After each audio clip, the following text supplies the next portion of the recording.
Welcome back, guys, to week number 3 of the ANZ HGC. My name is Skimmy. I got GL Phoenix with me as we bring you all of the action tonight. That is right, 4 teams, 2 games, 2 best of 3s. We've already seen one so far with Aztech coming out with complete power, complete domination. GL Phoenix, what was that? That was just, I feel as though they read TV like a book. I'm pretty sure the way that everything panned out, it seemed that they expected the response to be the Sergeant Hammer coming out from TV, and they had that Chromie just waiting in their pocket just to bring that out and really put the pain on that hammer. So really well done there from Aztec and punishing that TV lineup, and we'll have to see how it goes for game 2. I'm looking forward to this. Yeah, it needs to be something a little bit different there because that draft was quite lacking in terms of its ability to output pressure. You had the Hawk on one side looking to try and do one thing, but he wasn't able to really burrow in to force any engagements because his team were always on that defensive. They were playing back off the idea of let's just turtle, let's play around this Sergeant Hammer, let's just try and get some damage. But the damage was never there because the pressure on the other side, as you mentioned, the response, the Chromie really showing to shut down single-handedly what Twisted Vision had in mind. Now, we said at the start of the series this one should be a close one, but that was a bit of a rollover. But moving into game number 2, it's a very different map. We've got Cursed Hollow this time around. I'm seeing that Twisted Vision themselves have picked this as a map that they've found great success on. And there are a couple of picks. We have pocket picks from game 1. There are a couple of pocket picks on this map as well that might come to light as well. Yeah, there is some. I guess we can say I'm guessing you're pointing towards a certain Blade Master that might make an appearance here on this map. Or there is also the variety of other just various pocket picks that some of these players are likely to bring out at some point in time. They do favor certain heroes here and there, but to be honest, I wouldn't be surprised to see a higher priority on the Hanzo. We saw it picked up from Xalians in the previous game. It didn't necessarily get all that much done. Got picked apart pretty convincingly by that Chromie. Although they did end up getting some nice tempo with some of the neutral clears, but beyond that, didn't really get a lot done. But on a map like Cursed Hollow, you do end up playing towards the neutral a little bit more, so the Hanzo could get a bit more value. Definitely. With 2 bosses on the map, it's definitely a point of drafting spectacle, very similar to how you would play on Battlefield of Eternity. I'd argue it's not as a necessity, as strong as a necessity as having to ban away the Hanzo or losing, because there are some other niche strategies in mind. And what I'm looking to try and target in particular would be that Samuro pick, which we saw in week number 1 to great effect when Twisted Vision took on the Xylophone Dudes. They actually banned away the Abathur, which is obviously a match made in heaven, symbioted Orc Blade Master. But I'd be looking forward to sort of seeing those flexing picks. With them choosing the map, they will have that flex pick in that last slot, which is where they picked Samuro last. And it's once again a question of how prepared are Aztec for this. They had their number game number 1. Do they have their number in game number 2? And that's the question that we're going to find out very shortly, because I say execution wise, Aztec, yes, picks were good, but they had a strategy and it looked a lot cleaner to when they last played Dragonshire. Absolutely, and that's what we want to be seeing out of a team like Aztec. Yes, we know that they've got the good players and they've got a wealth of skill and experience on their lineup, but just getting it all to work together is one thing that we're needing to see, and that's what we saw from game 1, and it's good to see. I mean, once coming into this, we're looking at these 2 teams as being the 3 and 4. And we're wanting Aztec to try and get to that situation where they can challenge for the 1 and 2.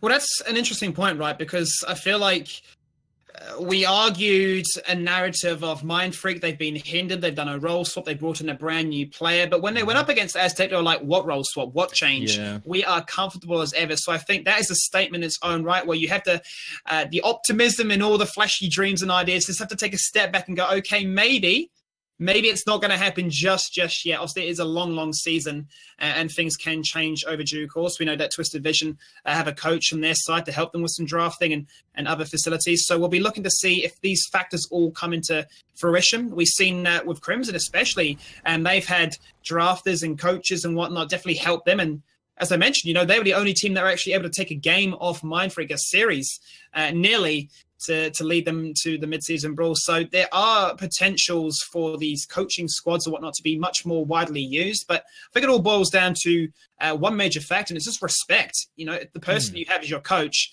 that you don't respect them if they've got no qualifications, they aren't a highly ranked player or anything else.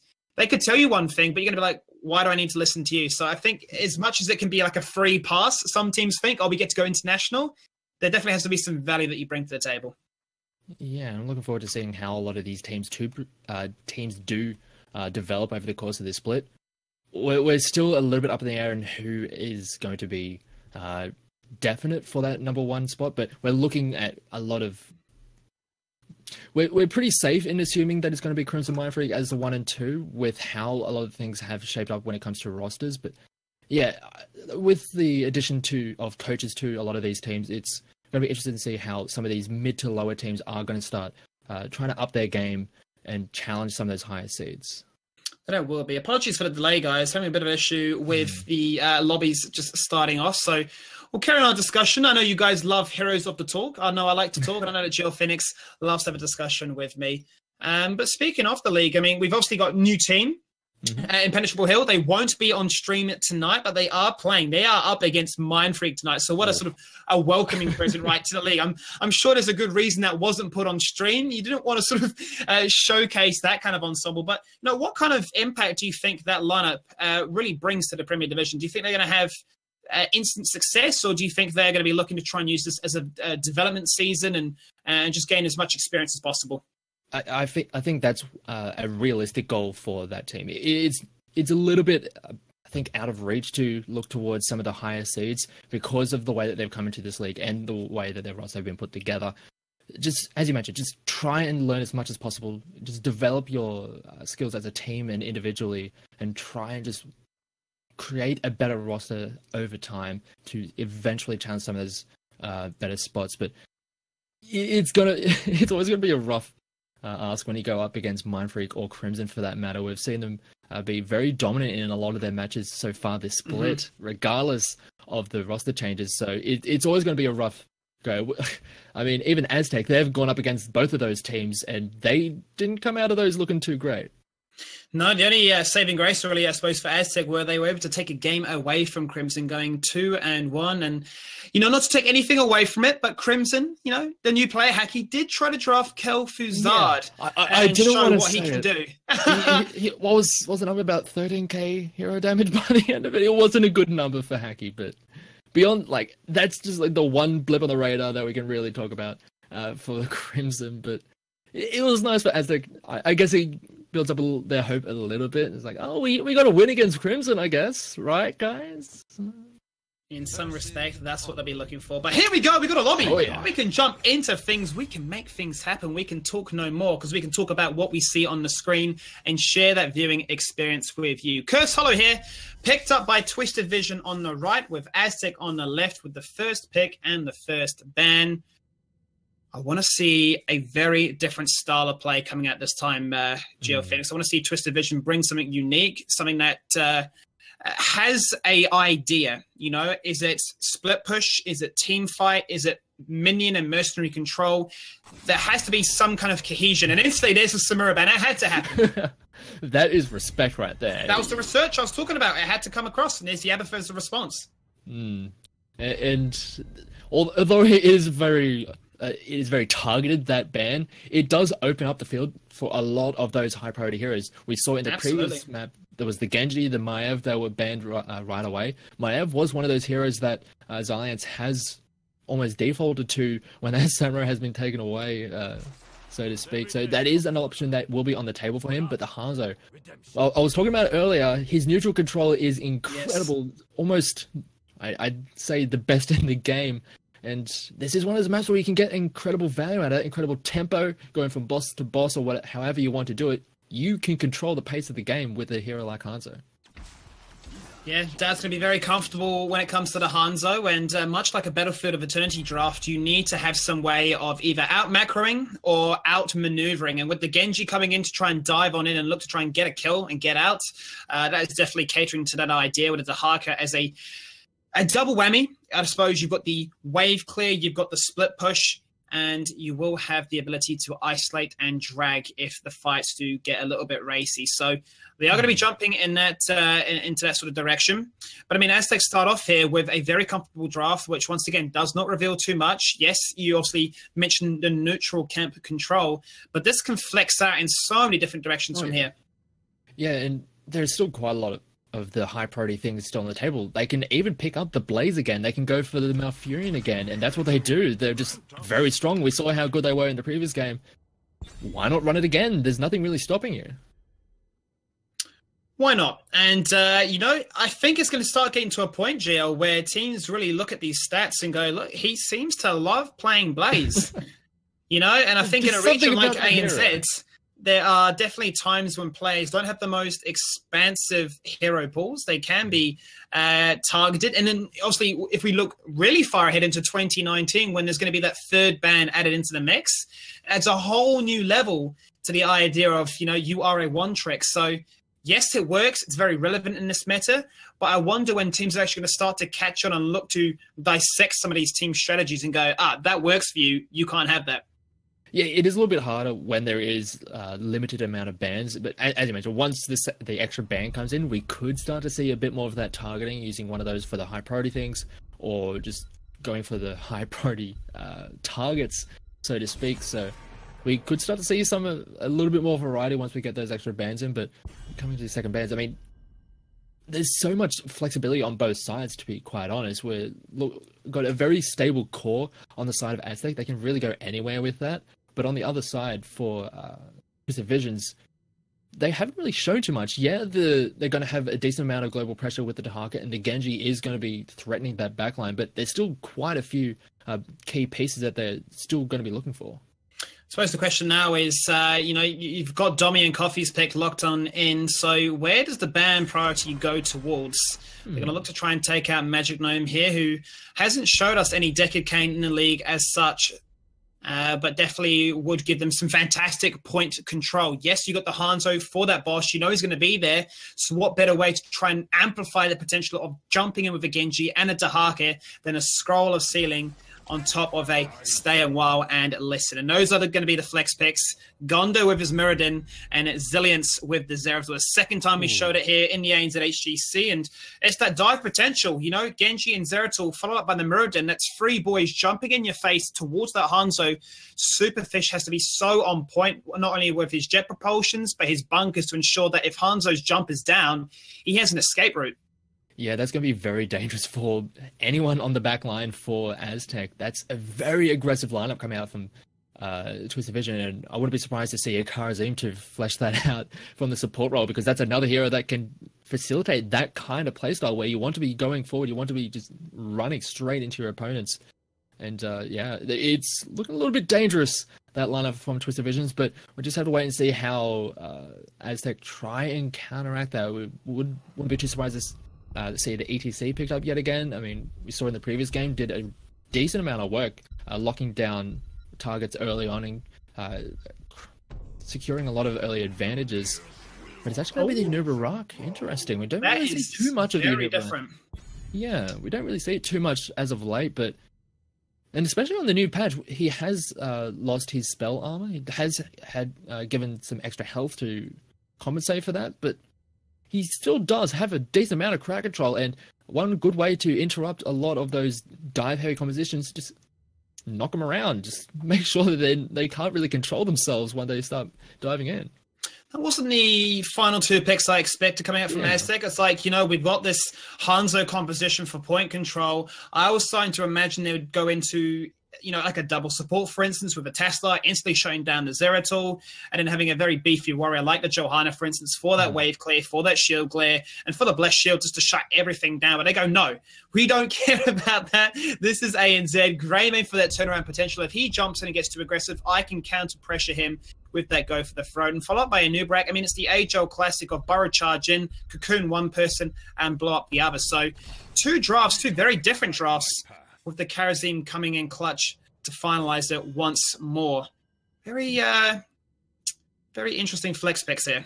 And one thing I do like is that both teams have recognized a style that they want to go with. You talked about it coming into this draft. We want to see them go for a very definitive style and just run with that. We don't want to see, well, kind of a mismatch of everything, but right now from TV they have a very clear style with this composition. They want to get into the face of that backline of Aztech and demolish them and then get the advantages from that, whereas on the other side Aztech, they have very good neutral control. They have the Hanzo, even the Greymane does very well in clearing up siege giants and even the night camps. He can do very well in cleaning up those neutral camps as well, so they do clean the neutral side of the neutral of this map very well, and that's something that you can play around on Cursed Hollow.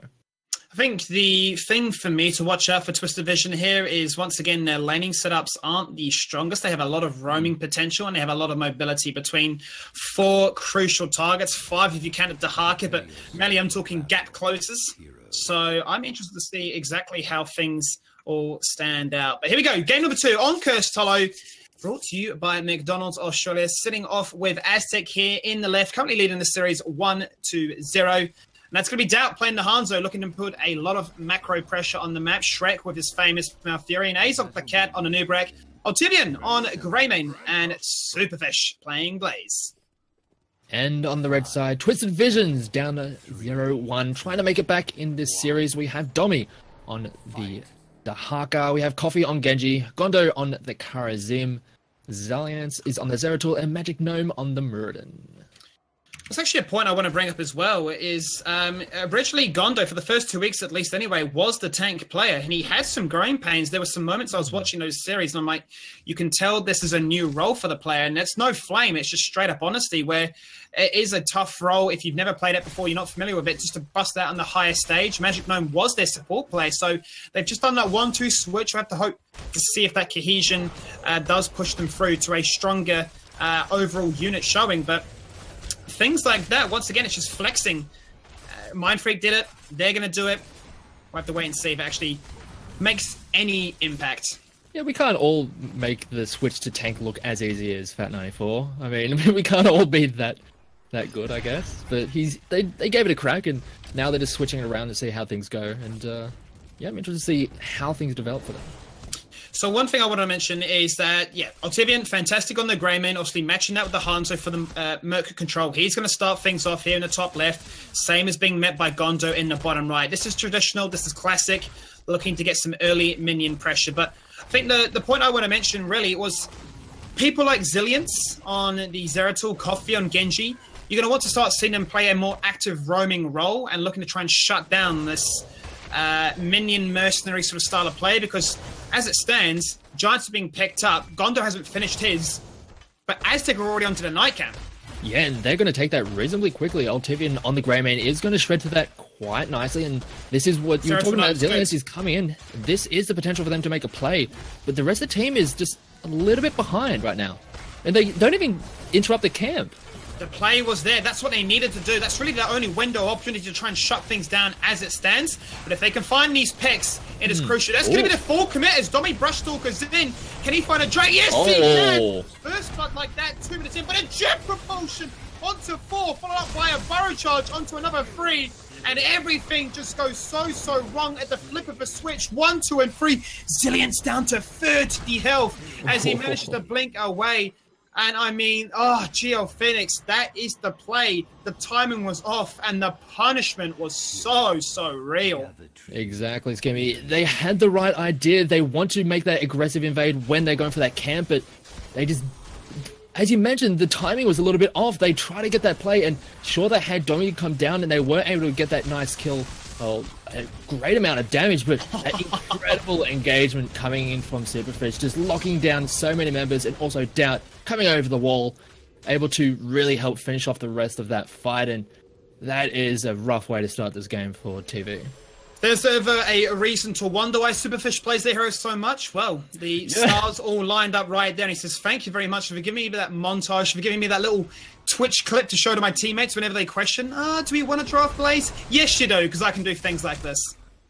Coming to the next patch, sure, the bunker has a little bit of an increased cooldown. I think we'll still take it. He still does all right. Same old Blaze. Very strong in this current meta. But as a result of all those shenanigans, a half-level lead has been achieved with those 3 kills to 1. And starting the map off like that really does have to hurt not only your mentality, but your ability to try and find picks, which is what they're looking for again. Stormbolt does not connect, and everything just not going to connect here. It's a little bit disheartening for the boys, as Coffee's going to find a lot of counter pressure onto himself. He gets taken out. It's twice now, and I am getting deja vu, PTSD, and tributes spawning across the map, which just start to spell a little bit of worry if you're a Twisted Vision fan. Yeah, they try to make the play, and just I feel as though they were just a little bit too eager to make that happen. They didn't really time it all that well, and we had skill shots being missed left, right, and center, and yeah, a great turnaround coming out from Doubt, just cleaning up Coffee as he was stepping way too far forward.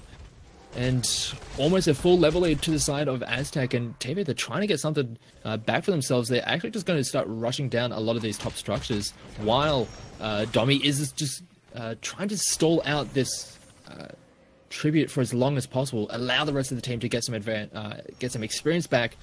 But when it's just towers, it's not really all that much back in your favor, because on this patch, we saw it last week, we've seen it for quite a bit by this point. The less experience in those outer towers, it really does make a difference in these kinds of situations. Look, I'm not actually the biggest opponent towards that idea for this sole reason. You push that lane out, and then it makes it that much easier just to fall on back to your boss, where you have eyes on your opponent, you know where they are, and you know that they were pushing bottom lane. They are one level down, but there are no big power spikes. Just for a little bit still. Level 10 is still a while away, but this is when things get scary. Because the invade is real. Ultivian and Superfish are there. They're buying a lot of time, and that's allowing the rest of Aztech just to fully collapse on in. And things are going to start to get dicey. If they can find that all-important pick, they aren't going to give this boss up. The boss is switching its aggro range, going left to right. Magic Gnome the next focal point. TV is so they have to leave it. Aztech could just walk in and say thanks for donation. Yeah, and they've got the Hanzo. They can clean it up incredibly quickly, and that's going to be free boss over to Aztech. Ah, you hate to see it. It's mistake after mistake. It's a double kill. Really is the final nail in the coffin. And if that was not enough, tribute on your doorstep, and now you're going to hit level 10. I mean, there's no real way to sugarcoat this Geo Phoenix, but Aztech are dominating.